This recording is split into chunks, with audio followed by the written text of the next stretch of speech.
Graças a Deus, meus irmãos, uma boa noite a todos.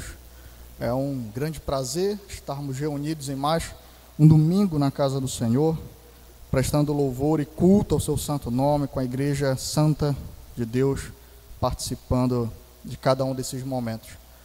Fomos criados para isso, o pecado nos afastou disso, mas agora, por meio de Cristo, nós somos conduzidos de volta aos pés do Senhor. Amém? Glória a Deus, meus irmãos. Nesse momento, então, convido a amada igreja a abrirem suas Bíblias na primeira epístola de Paulo aos Tessalonicenses. Primeira epístola do apóstolo Paulo aos Tessalonicenses. Vamos dar continuidade, então, à exposição desta epístola. Vamos abrir no capítulo 3.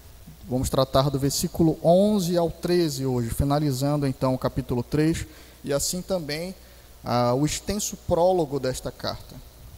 Primeira epístola de Paulo aos Tessalonicenses, capítulo 3, do versículo 11 ao 13. Na medida que os amados irmãos forem encontrando, vamos nos pôr de pé em reverência à palavra do Senhor.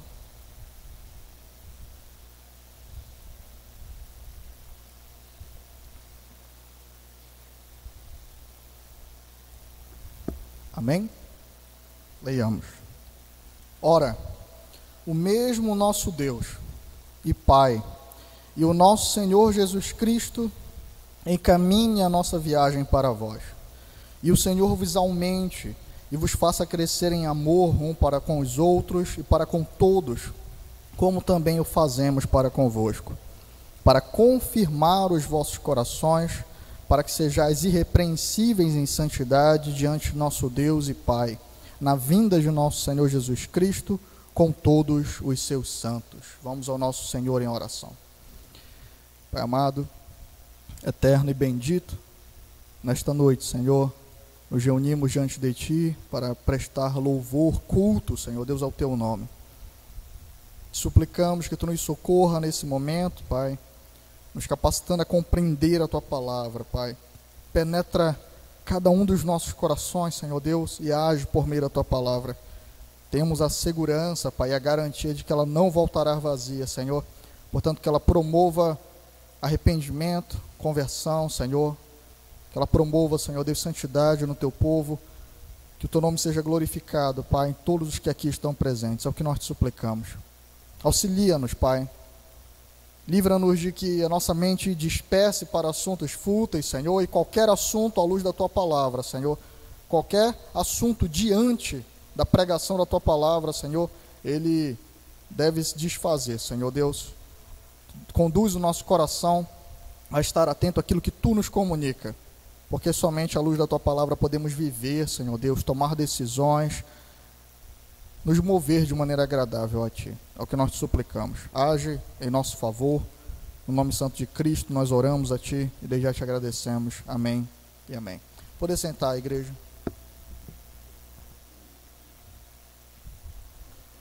Meus amados, nós vamos então finalizar o capítulo 3 e também o prólogo desta carta.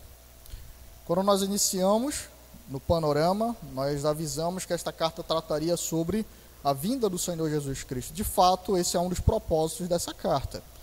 Na verdade, o capítulo 4 e o capítulo 5, que são os capítulos finais da carta, da epístola, eles irão tratar exaustivamente sobre esse tema. Contudo, precisamos entender que o contexto no qual a carta foi escrita é que Paulo havia sido bruscamente afastado dos Tessalonicenses. Relembrando que nós estudamos até aqui, ele ficou durante 3 semanas em Tessalônica e em meio à perseguição ele teve que ser retirado da cidade, não pôde então dar mais continuidade ao discipulado daqueles irmãos. Durante o período de mais ou menos 1 ano, ele fica afastado daqueles irmãos. Sendo assim, na primeira escrita, ou no primeiro contato de Paulo, após todo esse tempo afastado, ele precisava relembrar os irmãos do período que eles estiveram juntos. Paulo precisava recuperar o coração daqueles irmãos em termos de relacionamento, como eles estiveram próximos a ele. E no capítulo 1, portanto, Paulo diz que ele recebeu boas notícias de Timóteo, e depois de nos introduzirmos esse assunto, ele começa a desenvolver de maneira cronológica o que aconteceu. a forma como ele viveu entre aqueles irmãos, a forma como ele pastoreou aqueles irmãos, a ruptura brusca que ele teve por causa das perseguições, das armadilhas de Satanás, até que então ele enviou Timóteo até aquela igreja, e Timóteo havia então retornado com ótimas notícias. Notícia de que aqueles irmãos eles estavam crescendo na graça e no conhecimento do Senhor, notícia de que eles estavam vivendo de maneira piedosa, de que as preocupações de Paulo sobre a possibilidade de algum malfeitor ter corrompido a mente dos irmãos com relação ao Evangelho e ao ministério de Paulo deveriam ser removidas. Eles amavam Paulo, eles correspondiam ao amor paternal de Paulo e eles também estavam desejosos de serem edificados pelo apóstolo. Dito isso, nós estudamos então o que é um pastor, as funções de um pastor, nós analisamos também sobre as afeições pastorais e hoje nós vamos finalizar o capítulo 3 e o prólogo com uma oração pastoral. A oração pastoral de Paulo por aquela igreja. Paulo então no versículo 11, ele nos diz o seguinte, meus irmãos: ora, o mesmo nosso Deus e Pai e nosso Senhor Jesus Cristo encaminhe a nossa viagem para vós. Do versículo 11 ao 13 ele inicia uma oração então, finalizando essa recapitulação do ministério dele junto com os irmãos. Paulo então, ele mostra para quem ele ora, ele mostra o propósito da sua oração, e ele também nos apresenta alguns pedidos de oração que devem estar nos nossos corações diante do Senhor. Antes de nós passarmos ao conteúdo da oração de Paulo, ao pedido específico, é importante nós atentarmos, meus irmãos, que a oração de Paulo ela é uma oração trinitária. Como assim trinitária? É uma oração que se volta para Deus, reconhecendo a sua triunidade, que Ele é Pai, Filho e Espírito Santo. O versículo 11, a tradução para o português em algumas versões ficou um pouquinho instável, ela retirou a beleza do texto original. No versículo 11, Paulo diz o seguinte: ora, o mesmo nosso Deus e Pai e nosso Senhor Jesus Cristo encaminhe a nossa viagem para vós. A melhor tradução seria: ora, o próprio Deus, vírgula, o nosso Pai, vírgula, e o nosso Senhor Jesus Cristo encaminhe a nossa viagem para vós. O que Paulo faz então no texto original é dizer: olha, o nosso Deus, Pai e Filho, encaminhe a nossa viagem para vós. Meus irmãos, nós temos um texto poderosíssimo na afirmação, na soberania e do governo do Senhor Jesus Cristo. É interessante que nós entendemos que o Filho, por ser a encarnação, o Filho se faz carne, a segunda pessoa da Trindade se faz carne. Nós sabemos que ele tem um aspecto então mais pessoal para os crentes. E o Pai então reina de maneira soberana, e ele é apresentado assim na Escritura desde Gênesis. Mas aqui Paulo então, ele faz uma espécie de harmonia entre a Trindade. Ele apresenta o Deus majestoso, o Pai do Senhor Jesus Cristo, como o nosso Pai, apresentando então uma pessoalidade, uma intimidade mais próxima de Deus. E ele diz que Jesus Cristo é Kyrios, ou Senhor, aquele que reina, o dominador. A palavra Senhor aqui significa exatamente isso, Kyrios, aquele que rege, aquele que domina, aquele que está soberanamente sobre todas as coisas. Por que é importante nós atentarmos para isso? Porque Paulo havia dito que ele não conseguia, ou não tinha conseguido retornar até os irmãos naquele momento, porque Satanás havia o impedido.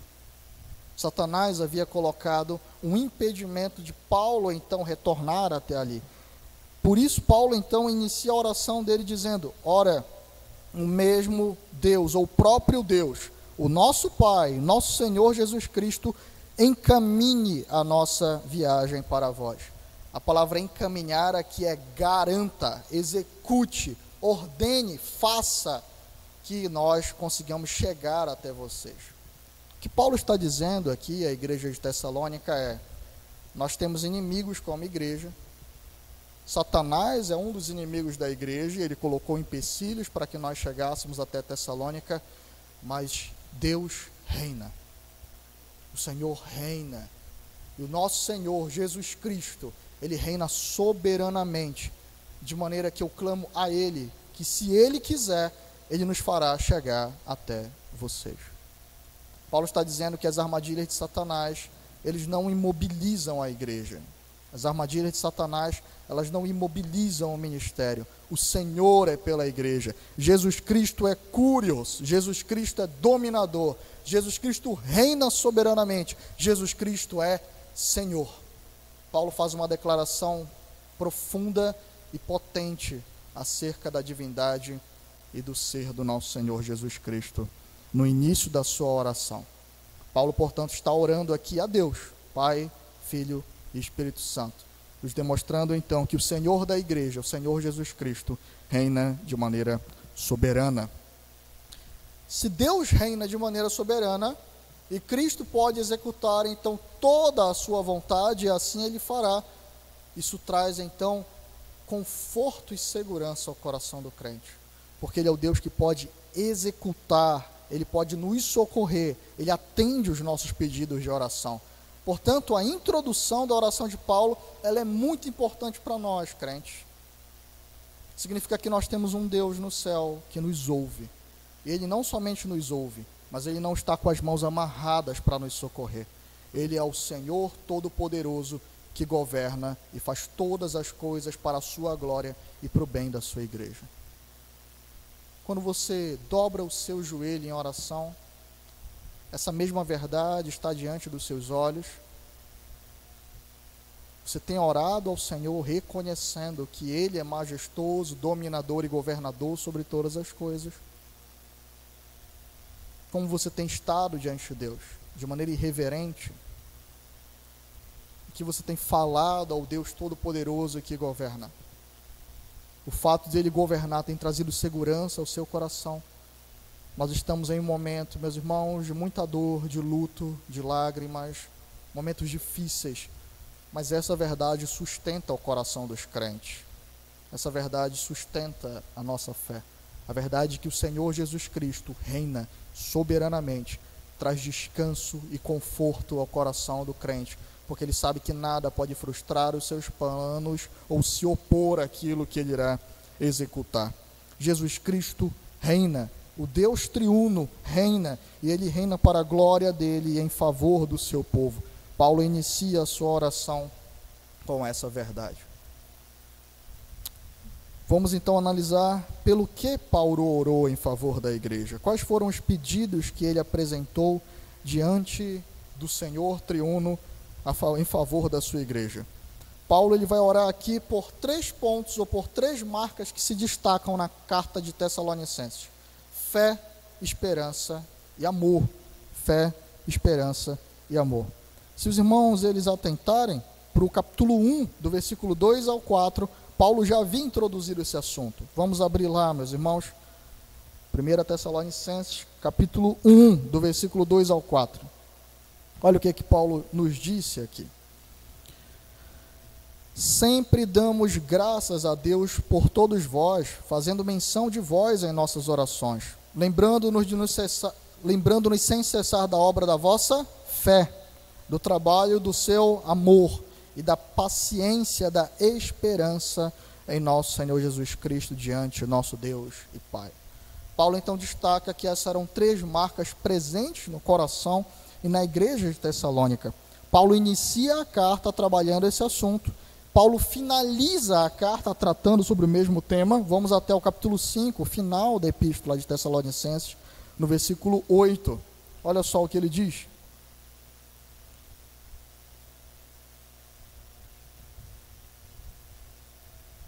Cinco, 8. Mas nós, que somos do dia, sejamos sóbrios, vestindo-nos na couraça da fé e do amor, e tendo por capacete a esperança da salvação.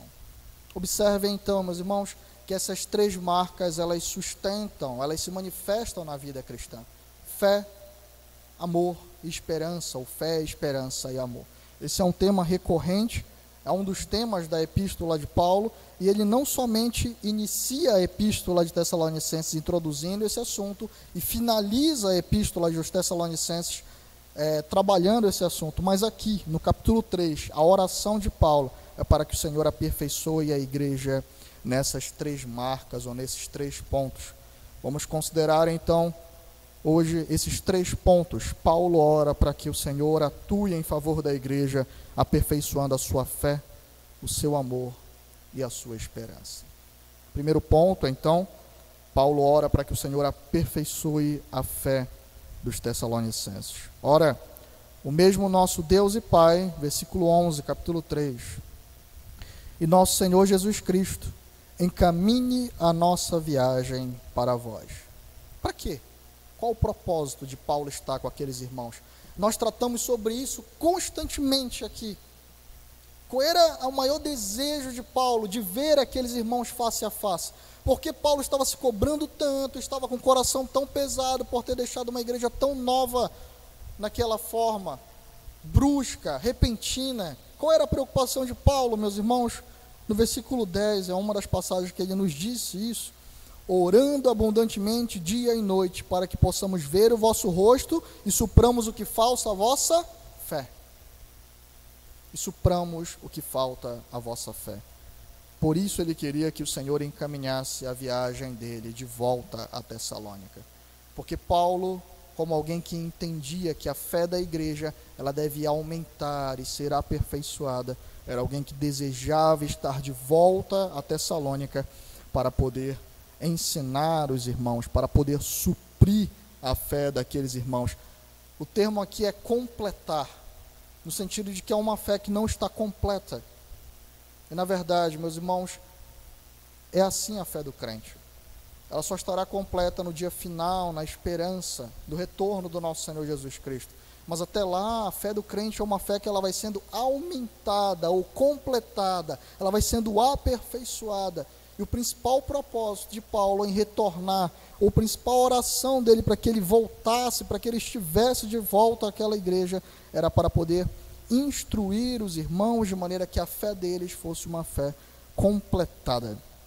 E o que nós temos aqui, meus irmãos, é que Paulo desejava ministrar então a palavra do Senhor àqueles irmãos. É essa a forma pela qual a fé cresce. É essa o modelo pela qual uma fé ela é aperfeiçoada. Paulo sabia que ele tinha recebido o dom de ensino à igreja. Paulo sabia que aqueles irmãos eram novos convertidos e precisavam de líderes ministrando a eles a palavra. Ele falou sobre isso durante os 3 primeiros capítulos. E Paulo disse: olha, eu preciso retornar até vocês para continuar ministrando a vocês a palavra, de maneira que a fé de vocês seja completa. Paulo ele nos dá uma informação muito importante aqui, crente. Se você deseja que a sua fé seja aumentada, se você deseja que a sua fé ela seja aperfeiçoada, saiba que isso não é possível sem a palavra de Deus. Isso não é possível sem conhecer ao Senhor. O Senhor se revela na sua palavra. Em João 14, o Senhor diz: aquele que tem os meus mandamentos e o guarda, esse é o que me ama. E aquele que me ama será amado do meu Pai, e eu me manifestarei a ele. O Senhor se revela pela sua palavra. O conceito de fé, de amor e de esperança tem sido conceitos muito deturpados atualmente. Quando a pessoa fala que você precisa crer mais, que você precisa ter mais fé, parece que ela está falando sobre uma espécie de movimento místico que você faz no seu próprio interior. Você motiva isso, você chora, você pranteia, e parece que a fé está resumida a um sentimento. Fé não é isso. Fé é uma firme convicção na palavra de Deus. Isso é fé. Fé é crer no Senhor Jesus Cristo. Fé é um dom que é dado pelo Senhor para crer em cada porção da sua palavra. Todo aquele que crê em Jesus Cristo, esse é salvo. Portanto, a fé ela tem um objeto, é Cristo Jesus. A fé genuína, ela está direcionada a alguém, ao Senhor Jesus Cristo. A genuína fé, portanto, é aquela que conhece no Senhor Jesus Cristo e crê nele. A genuína fé é aquela que está voltada para o conhecimento do Senhor Jesus Cristo. E ele se revela na sua palavra. Ele se revela na sua palavra. A fé ela não pode ser produzida artificialmente. A fé não é uma força positiva a qual você se concentra e atrai. A fé não é uma energia que o homem gera dentro do seu interior. A fé é um dom de Deus. A fé vem por meio da regeneração. A fé é a operação do Espírito, conduzindo o coração e a mente em conhecer a Cristo e crer nele. Significa então que uma fé que se torna mais forte é uma fé que conhece cada vez mais o Senhor Jesus Cristo e confia nele. E nós não estamos falando de um movimento frio e intelectual. Nós estamos falando sobre conhecimento genuíno. Nós estamos falando sobre o próprio Cristo se revelando pessoalmente a nós por meio da Escritura. Isso se dá assim na vida do crente. Nós acabamos de ler que Cristo Jesus, ele é Senhor, ele é Kyrios. Como é que você sabe disso, crente? Porque nós acabamos de ler e aprender. Quando nós lemos a palavra do Senhor, e ele diz a nós que ele é Kyrios. Quando nós lemos a palavra do Senhor, e ele diz a nós que ele reina e governa soberanamente, o crente então crê nisso. O crente ele é conduzido pelo Espírito a confiar nisso, a se apropriar desse atributo, dessa manifestação de Cristo. E ele passa então a viver reconhecendo que o seu Deus, ele reina soberanamente. Isso é fé. O Senhor nos revela tanto dele. Ele nos revela que ele é um Deus santo. E ao conhecer a santidade de Deus, nós passamos então a entender que só podemos nos aproximar dele em pureza. E quando o crente então reconhece a santidade de Deus e que ele é luz, ele entende que agora, como crente, ele precisa andar na luz. Quando nós olhamos do Antigo ao Novo Testamento, a palavra nos revela que Deus criou todas as coisas de maneira boa. A palavra nos revela que a humanidade inteira caiu em pecado por causa da sua rebeldia. A palavra nos revela que o Senhor, sendo misericordioso e gracioso, ele enviou o próprio Filho para morrer por pecadores, de maneira que ele paga pelo pecado deles e lhes imputa justiça, salvação, regeneração, de maneira graciosa, incondicional e amorosa. E que ele morreu, ressuscitou ao terceiro dia, e ele está glorificado à destra do Pai. Tudo isso nós conhecemos por meio da palavra. E sem ela nunca teríamos acesso a isso. E a partir do momento que nós conhecemos a graça, o amor e a misericórdia de Deus, nós passamos então a viver à luz da sua palavra. Isso é fé. Paulo, portanto, ele queria estar junto com aqueles irmãos, para que eles tivessem a sua fé aperfeiçoada. O Senhor não somente cria a sua igreja por meio da palavra, ele sustenta e aperfeiçoa a igreja por meio da palavra.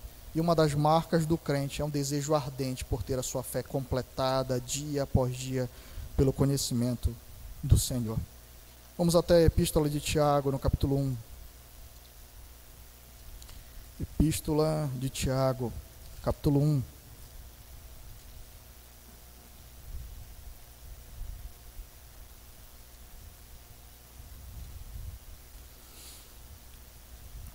Observem o que o Senhor ele diz no versículo 18. Tiago 1, 18. Leiamos.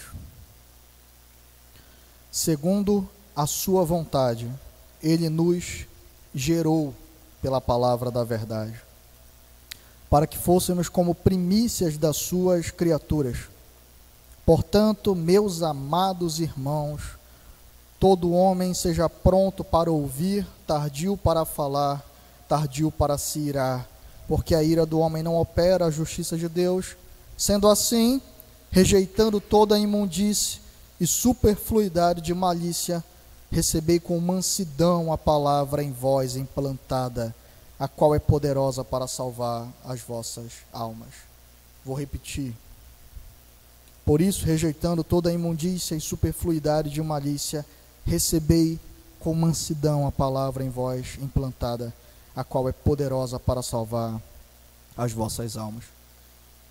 O que Tiago diz é que à medida que o crente então recebe a palavra que o gerou, e ele então é aperfeiçoado por esta palavra, a malícia, a podridão, o acúmulo de maldade é retirado do seu coração. À medida que a nossa fé ela é completada e aperfeiçoada, o nosso coração também é aperfeiçoado no Senhor. Vamos até 1 Pedro,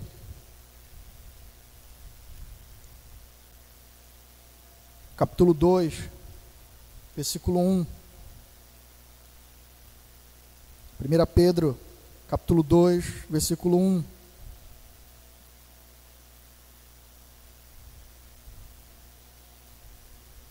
Assim diz a palavra do Senhor: deixando, pois, toda a malícia, e todo o engano, e fingimento, e inveja, e toda murmuração, desejai ardentemente, como meninos novamente nascidos, o leite racional, não falsificado, para que por ele vades crescendo, se é que já provastes que o Senhor é benigno. Nós vemos, meus irmãos, que o Senhor nos orienta a buscar a sua palavra, para que a nossa fé seja aperfeiçoada, para que o nosso coração seja purificado, para que a palavra que operou em nós para a salvação nos aperfeiçoe em toda a graça e misericórdia do Senhor. A primeira oração de Paulo pela igreja, portanto, é que ele pudesse retornar até ela para poder ministrar a palavra do Senhor àqueles irmãos. O pastor John MacArthur faz uma consideração interessante aqui.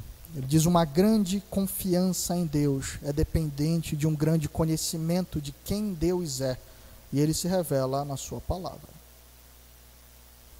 A nossa fé, ela é aperfeiçoada pela palavra.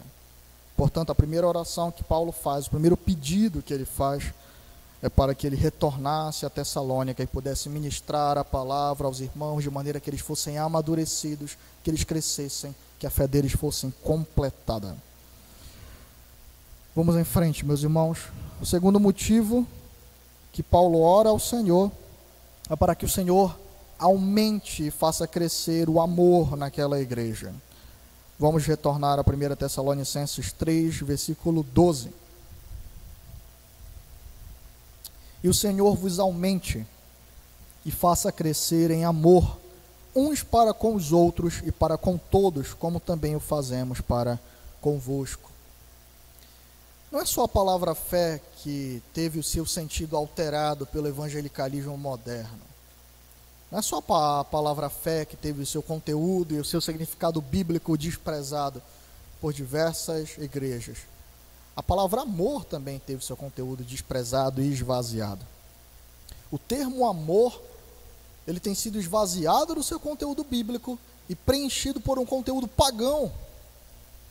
Ele tem sido esvaziado em diversos locais do seu sentido bíblico e tem sido preenchido por um sentido pagão. E o sentido é extremamente sentimental, é extremamente passivo, e é aberto à destruição, à imoralidade e à podridão, porque o conceito de amor do mundo não considera moralidade e pureza, não considera santidade, não considera retidão, mas o amor, de acordo com a Escritura, ele está aliado à verdade, à palavra de Deus e a uma fé genuína e pura. Amor, portanto, não é deixe viver e viva. Essa frase, viva e deixe viver, ou deixe viver e viva, ela pressupõe, olha, deixa ele fazer o que ele quiser, sem incômodo, para que ele também não incomode na forma perversa na qual eu vivo. Isso não é amor. Isso é meramente libertinagem disfarçada de amor. Esse tipo de amor é egoísta, esse tipo de amor ele é perverso, esse tipo de amor ele é imoral. Isso tem sido manifesto. Nunca a sociedade falou tanto sobre amor. Nunca essa palavra esteve tanto na boca das pessoas. E ao mesmo tempo que ela é repetida, nós experimentamos de uma degradação moral intensa. E à medida que ela é repetida, do sentido que ele é repetido, nós nunca experimentamos de tanta crueldade, egoísmo e perversidade de uns para com os outros. Portanto, Paulo ora para que o Senhor aumente e faça crescer o amor de uns para com os outros e para com todos, como também Paulo estava fazendo para com a igreja. O amor, ele também está atrelado à palavra do Senhor. Observe que coisa interessante.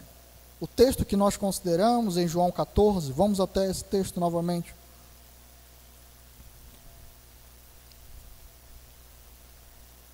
Vamos a João no capítulo 14. O Senhor Jesus Cristo diz algo àqueles homens que para a sociedade moderna é uma grande contradição. Na verdade, é impensável. Vamos ao versículo 20.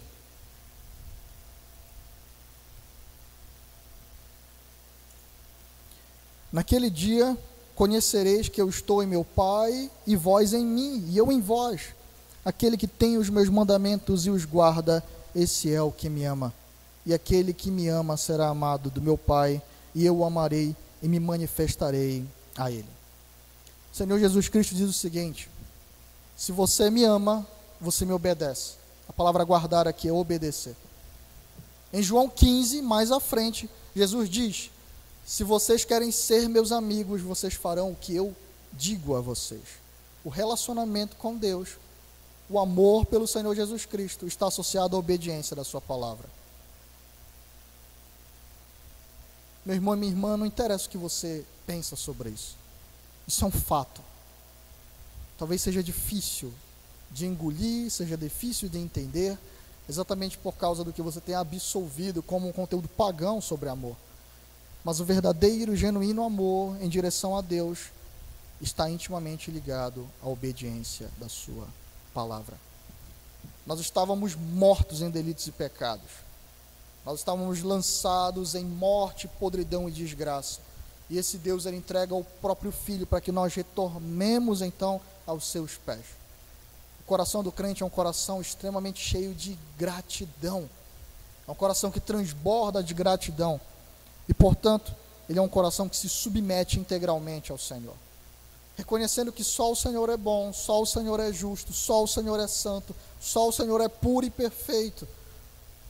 Ele, então, tem a marca da abnegação, é abrir mão da própria vida para se submeter ao Senhor. A sua vontade não é melhor que a vontade de Deus.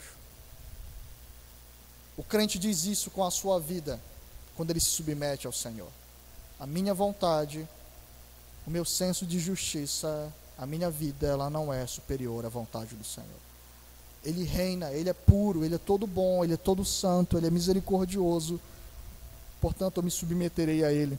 O amor na Escritura está ligado, portanto, à atitude, a serviço, a concretude. Jesus Cristo diz: olha, aquele que me ama é aquele que posta no Facebook: Senhor, o quanto tu és tudo para mim. Não é isso que o Senhor diz. Ele diz: aquele que me ama guarda os meus mandamentos. Palavra sem atitude não tem significado nenhum. Palavra sem vida não tem significado algum. Nós temos aqui Paulo orando pela completude da igreja, para que ela não somente dissesse que acreditava em Cristo, não somente ela conhecesse bastante sobre a palavra, mas para que essa fé viva, ela se manifestasse de maneira concreta por meio do serviço a Deus. Amor está ligado à atitude, a provas concretas. Por isso que o Senhor diz: se você me ama, você guarda os meus mandamentos.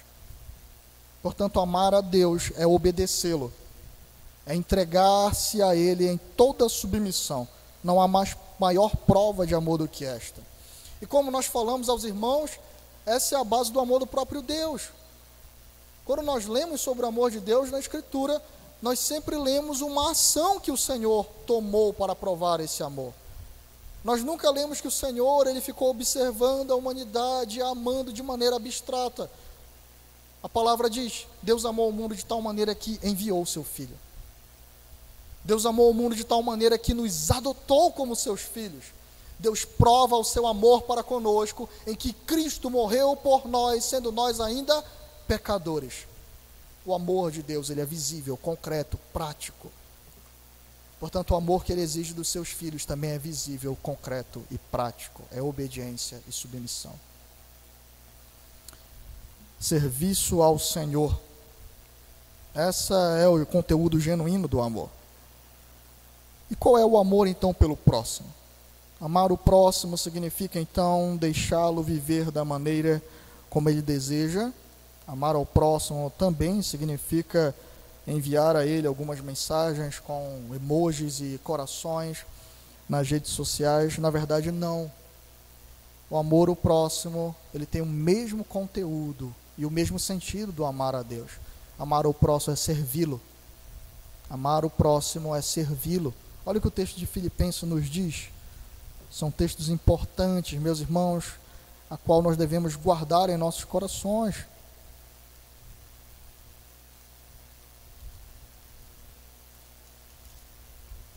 Filipenses no capítulo 2.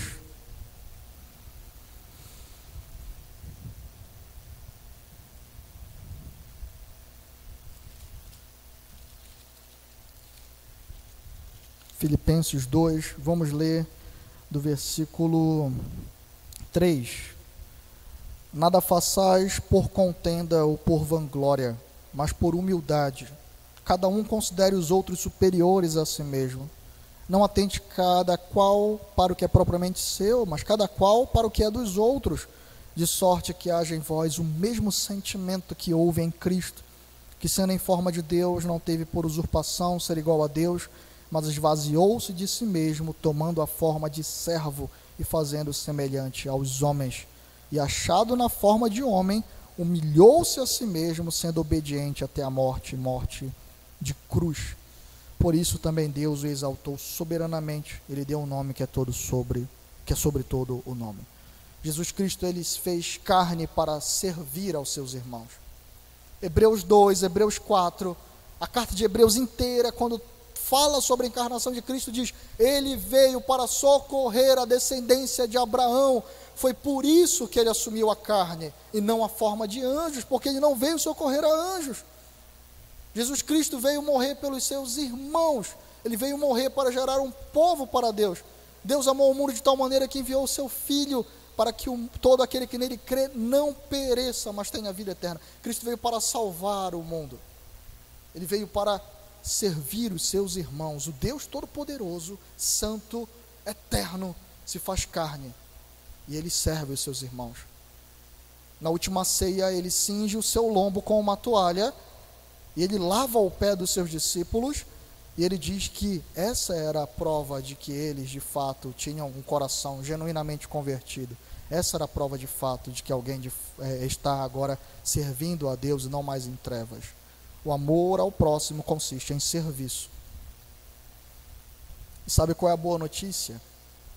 Jesus Cristo diz que toda a lei e os profetas se resumem em amar a Deus e amar o próximo. Quem conhece esse texto? Mateus 23. Só eu? O amor, toda a lei e os profetas se resumem em amar a Deus de todo o entendimento e força e amar o próximo como a si mesmo. Esse é um dos textos que tem sido muito deturpados. Parece que o texto diz: olha, toda a lei e os profetas foram abolidos e agora o que nos resta é a lei do amor. Não é isso que o texto diz.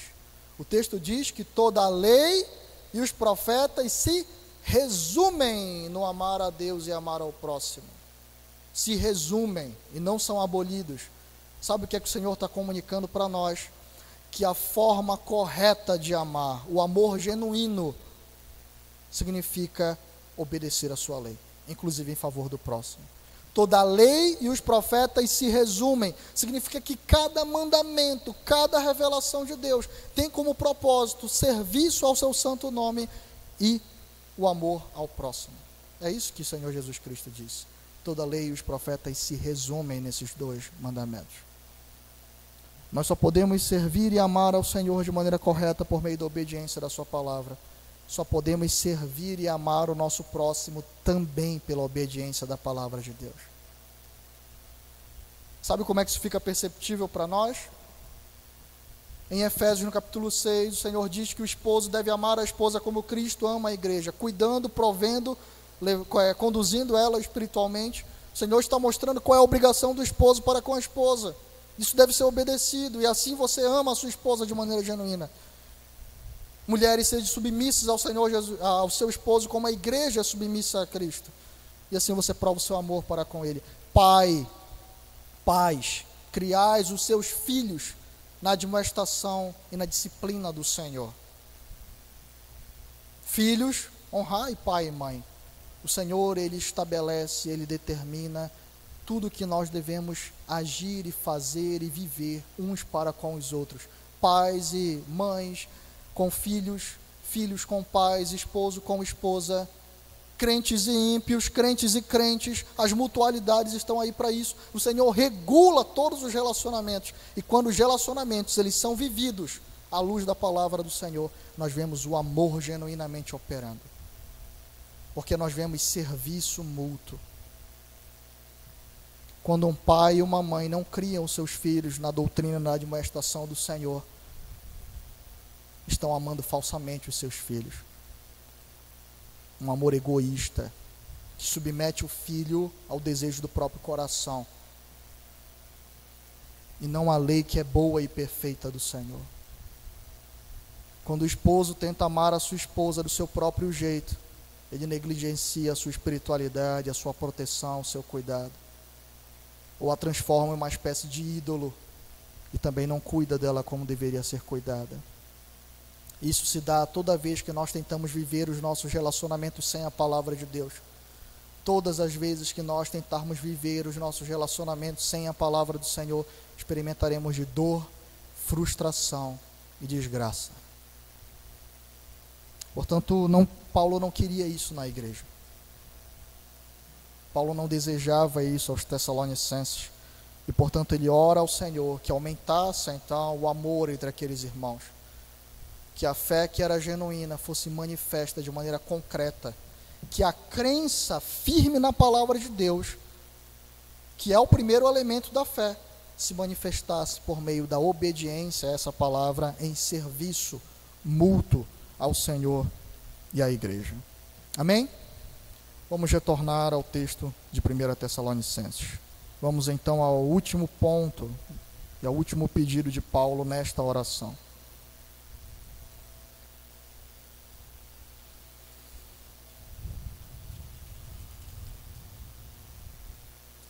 O terceiro elemento pelo qual Paulo ora é para que o Senhor aperfeiçoasse a esperança daquela igreja.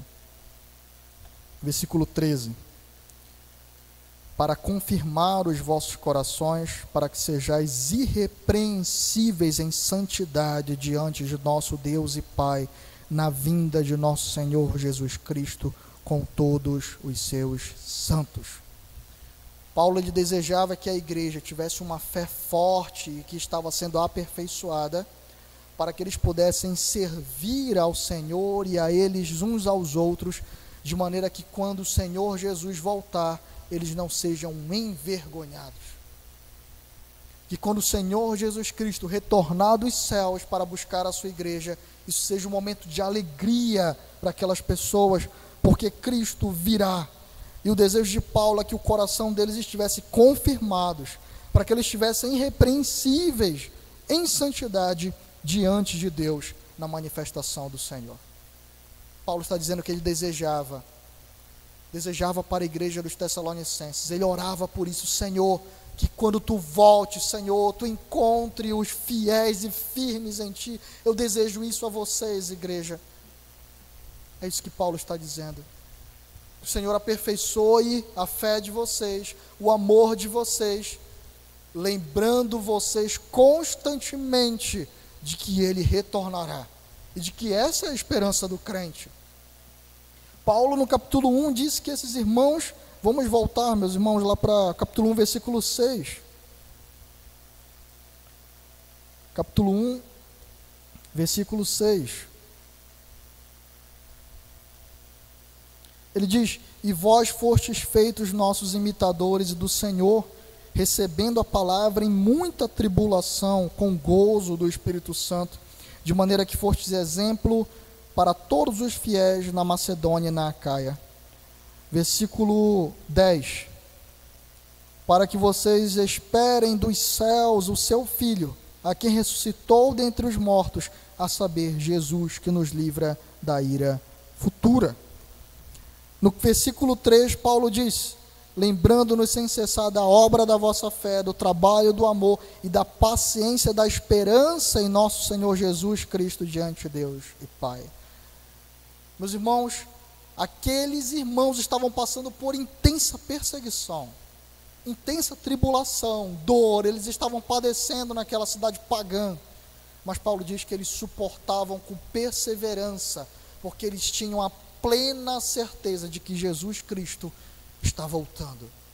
Eles tinham a plena convicção de que o Senhor Jesus Cristo se manifestará dos céus, e como nós lemos em 2 Pedro, ele se manifestará como um ladrão, de maneira repentina, até mesmo antes desse sermão, o Senhor se manifestará.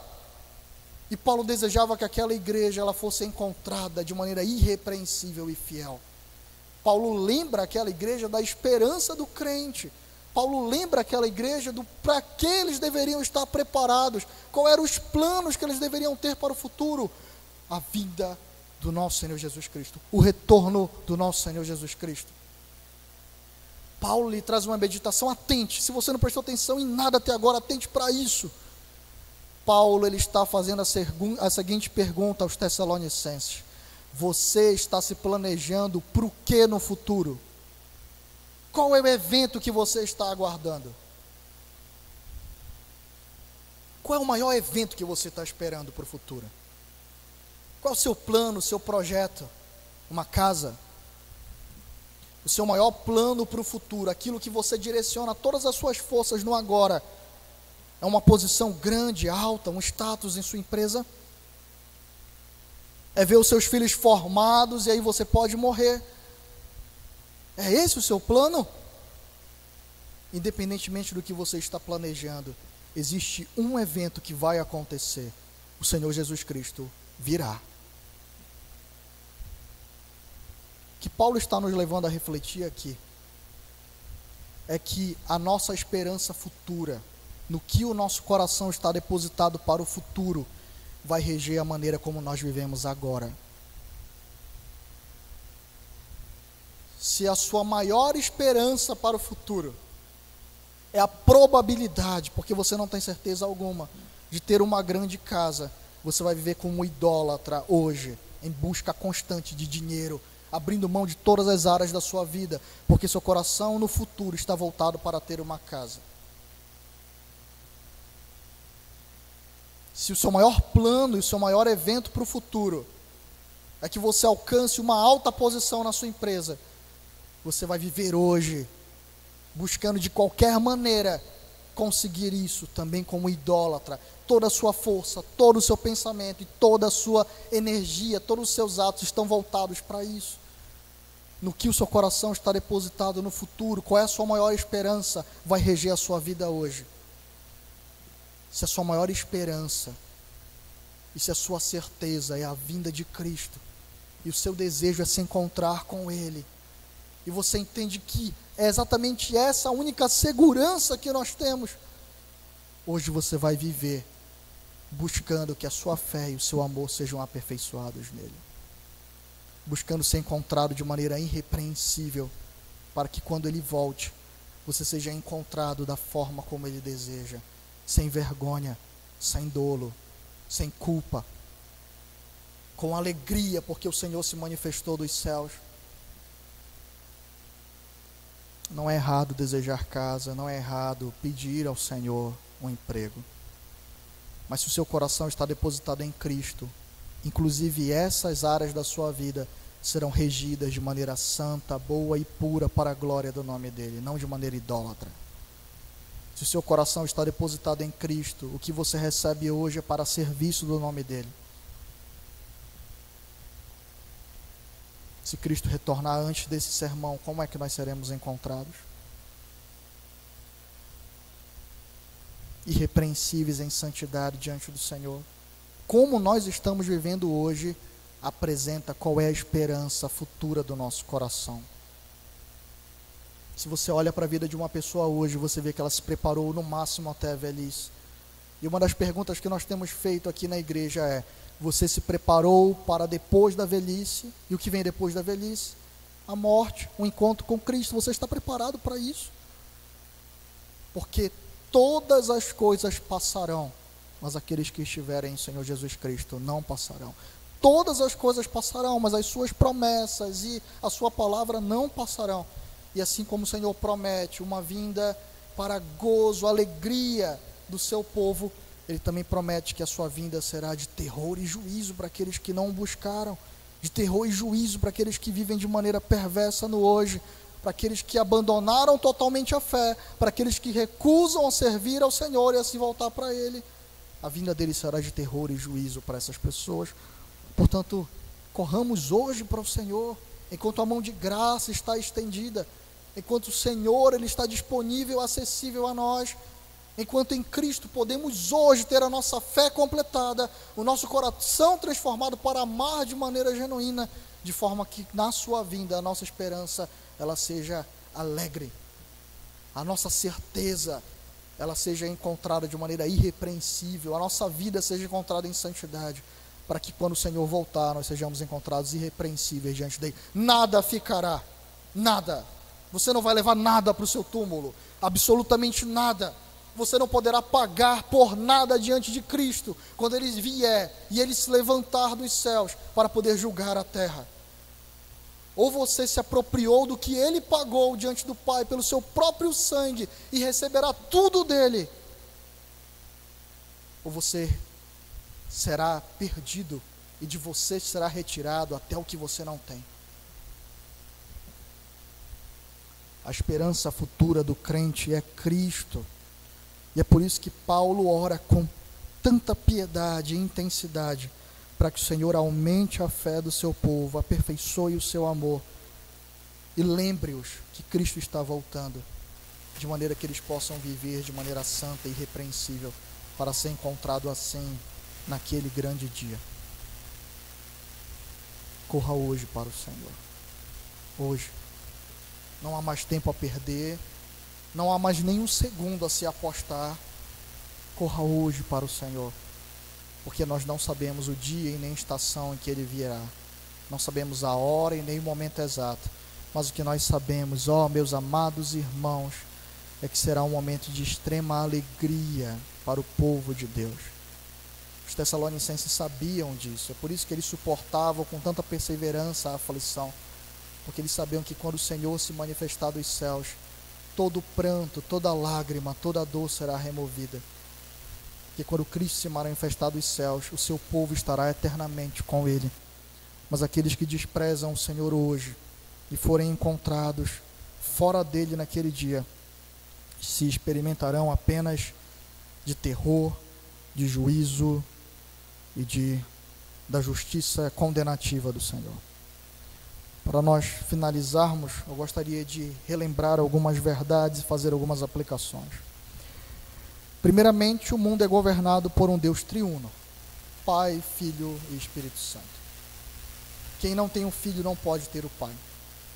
Muitas religiões têm negado a divindade do Senhor Jesus Cristo e por isso então se encontram fora dele e vivem de maneira falsa.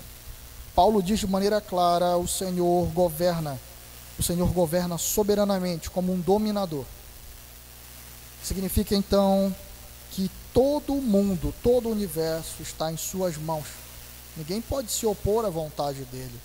Ninguém pode se opor à força do próprio braço do Senhor. Sendo assim, meus irmãos, isso deve trazer segurança e também temor ao seu coração. Temor no sentido de que não adianta desobedecê-lo e se irá contra ele. Quem pode contra o Senhor? Mas segurança de que o Deus que ouve as nossas orações, Ele é poderoso para atendê-las e para agir em nosso favor. Segunda verdade e aplicação que eu gostaria de trazer é que a fé, ela só é aperfeiçoada por meio da palavra. Se você deseja que a sua fé ela seja completada e aperfeiçoada, vá de joelhos à palavra do Senhor. É aqui que o Senhor se revela. É aqui que nós conhecemos quem é o nosso Deus. Deus se explica na sua palavra. Ele nos diz que Ele criou todas as coisas. Ele nos diz que Ele é santo, eterno, imutável, poderoso. E essas verdades, elas são poderosas para nos relacionarmos com Ele de maneira adequada. Você quer aumentar a sua fé? Conheça o Senhor na palavra dEle e obedeça a sua palavra. E assim você será conduzido a um relacionamento vivo. Jogue fora métodos falsos, jogue fora estratégias carnais, se prostre aos pés de Cristo, se submeta humildemente à sua palavra, mergulhe nela, ouça Ele falar. Ele fala pessoalmente por meio da palavra, amorosamente, Ele nos ensina, ele se explica a nós, ele nos mostra a sua vontade, o seu plano de redenção, a sua graça, a sua misericórdia e cada um dos seus atributos. Deus rege o seu povo por meio da palavra. As ovelhas conhecem a voz do Senhor e o seguem. A terceira aplicação é que a marca dessa fé é a prática da piedade. Um conhecimento vivo de Deus, ele vai nos conduzir a uma vida de amor pelo Senhor. E essa vida é marcada pelo serviço e obediência. Essa é a marca de uma fé genuína. Essa é a marca de um amor genuíno pelo Senhor. Aquele que ama, aquele que tem os meus mandamentos e o guarda, esse é o que me ama. Esse é o que me ama. Aquele que não guarda não é o que me ama. O Senhor aqui, ele está sendo de maneira direta, excludente e também afirmativo. Esse é o que me ama. Se não é esse, qualquer um que não guarda não me ama. Aquele que tem os meus mandamentos e o guarda, esse é o que me ama. O serviço e o amor ao próximo também deve ser regido pela palavra do Senhor. Você quer saber como amar os seus filhos? Leia, entenda, aprenda o que o Senhor diz para você sobre como você deve criar os seus filhos.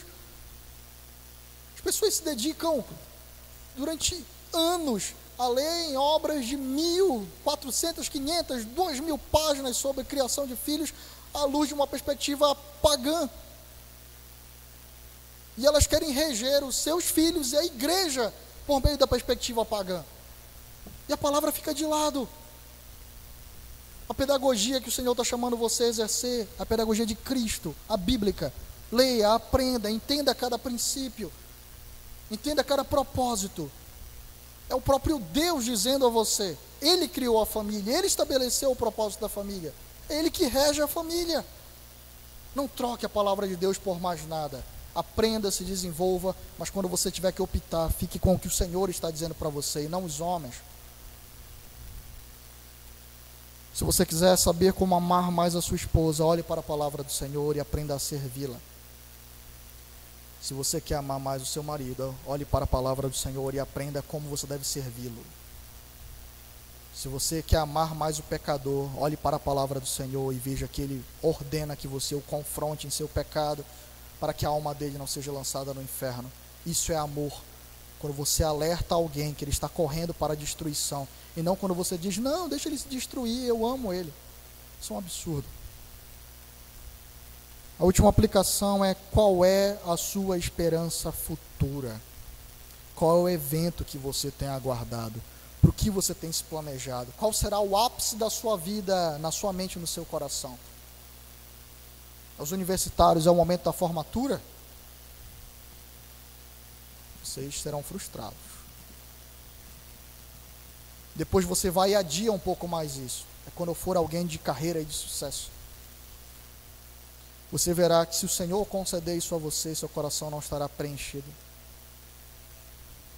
A esperança do crente se encontra na manifestação futura de Cristo. E ela é uma certeza, não uma probabilidade. Você não vai ser frustrado. Não vai. Entenda isso. Você não será frustrado. O Senhor voltará. E Ele virá trazer alegria ao coração do seu povo. Mas se você está vivendo somente para a matéria, somente para este mundo caído, você passará juntamente com este mundo. Você se lembra do ladrão da cruz? Quando ele olhou ao lado e ele viu que o Senhor Jesus Cristo estava ao lado dele, ele olhou para si, se viu definhando. Ele disse: o que mais eu posso esperar se não estar no paraíso? Eu não sou digno, mas Senhor, lembra-te de mim quando estiveres no paraíso. Lembra-te. E o Senhor diz: tu estarás comigo. Nós somos frágeis, pobres, miseráveis como aquele ladrão. Nossa maior honra é que nós temos tudo a olhar e a clamar para o Cristo crucificado e ressurreto, que Ele guarde o nosso coração e nos insira no paraíso com Ele. É esse o pedido do seu coração? É essa a sua esperança? Se não é, que o Senhor tenha misericórdia de você, quebre o seu coração e lhe transforme hoje, porque só o que resta para os que os desprezarem é condenação e tristeza, mas ao povo santo do Senhor, alegria, gozo eterno e permanente. Vamos ao Senhor em oração. Pai amado e querido, Nos colocamos diante de Ti em oração nesse momento, Pai, clamando que Tu opere por meio da Tua palavra, Senhor. Clamando que Tu traga conversão, Senhor Deus, àqueles que ainda não são salvos, Pai. Que Tu leve a uma consciência, Senhor Deus, real, de que precisam de Ti nesta noite. Porque ainda esta noite, Senhor Deus, Tu poderás estar conosco, Pai, trazendo alegria ao Teu povo, mas condenação e justiça àqueles que Te desprezaram, Senhor. Age pela Tua palavra, Senhor, fortalecendo o Teu povo, de que podemos passar por provas e tribulações nesta terra, Senhor. E iremos passar, mas Tu venceste o mundo, Senhor, e Tu estás voltando, Pai. E Tu estás retornando, Senhor Jesus Cristo, e Tu te manifestarás dos céus para buscar a Tua igreja, e toda a nossa dor, toda a nossa luta, Senhor Deus, todo pranto, Senhor, toda a aflição, tudo de mal, Pai, que nós experimentamos nesta terra, será removido para todo sempre. Ó, que doce esperança, Senhor. Haja em nosso favor, nos aperfeiçoando nesta noite. E assim como Paulo orou, Pai, nós oramos a Ti. Completa a nossa fé, aumenta o nosso amor e nos conduz a viver com uma viva esperança, com a certeza do retorno do Teu Filho. É o que nós pedimos em Cristo, desde já Te agradecemos, Pai.